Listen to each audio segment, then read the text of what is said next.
Hello everyone, welcome back to our YouTube channel that is all in one corner. तर मी नेहा पाटील तुमचं स्वागत करत आहे माझ्या एका नवीन ब्लॉगमध्ये.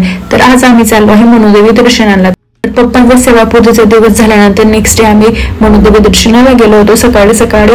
तर हे जे मनोदेवी क्षेत्र आहे तर याची एक कथा आहे की जे विष्णू ब्रह्मा महेश होते तर या देवांवर एक वेळा खूप मोठं संकट आलं होतं, म्हणजे राक्षसांपासून जेव्हा त्यांना सुटका करायची होती तर हे जे तिन्ही देव होते तर ते गुप्त ठिकाणी म्हणजे आपल्या सातपुड्याच्या खोल दरीत गुहेत येऊन बसलेले होते. तर हे जे गुप्त ठिकाण आहे त्याला श्री मनोदेवीचे मंदिर म्हणतात. तर फायनल आम्ही वरंगावरून म्हणजेच 2-2.5 तासांनी मनोदेवी दर्शनासाठी निघालेलो असताना आम्ही फायनली मंदिरात पोहोचलो होतो.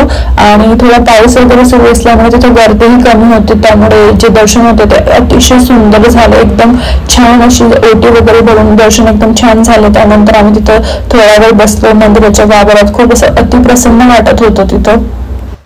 तर दर्शन वगैरे झाल्यानंतर नारळ वगैरे फोडून झाल्यानंतर आम्ही शेजारीच एक वॉटरफॉल होता तिथं वॉटरफॉलचा आनंद घेतला. थोडा वॉटरफॉल बघून झाल्यानंतर तिथे थोडे फोटोज वगैरे क्लिक केले. नंतर आम्ही परतीच्या प्रवासासाठी निघालो. तर थोडे दुकानं शॉप्स वगैरे लागलेले होते तर ते बघत आम्ही घरी निघालो.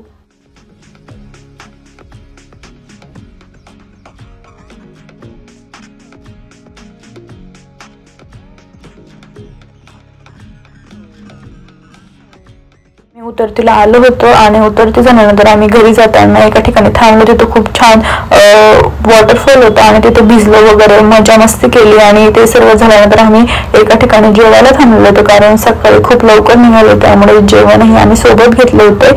जेवण वगैरे केल्यानंतर बघा किती छान ठिकाण आहे, ते पाणी किती छान पडत होतं, अतिशय निसर्गरम्य वातावरण होतं. आणि अशा प्रकारे आमचे जे मनोदेवी दर्शन आहे ते खूप छान झालं. जो मनोदेवी दर्शन ब्लॉग आहे तो तुम्हाला कसा वाटला तो कमेंटमध्ये नक्की सांगा. आणि किंवा काही एनहान्समेंट हवी असेल, काही इम्प्रूव्हमेंट हवी असेल ब्लॉगमध्ये ते सुद्धा मला सजेस्ट करा, जेणेकरून येणारे जे ब्लॉग असेल त्यात मी इम्प्रूव्हमेंट करेल. आणि हो, तर हा ब्लॉग मी इथेच एंड करत आहे. तर मग भेटूया नेक्स्ट ब्लॉगमध्ये. तिथपर्यंत बाय बाय आणि टूडल्स.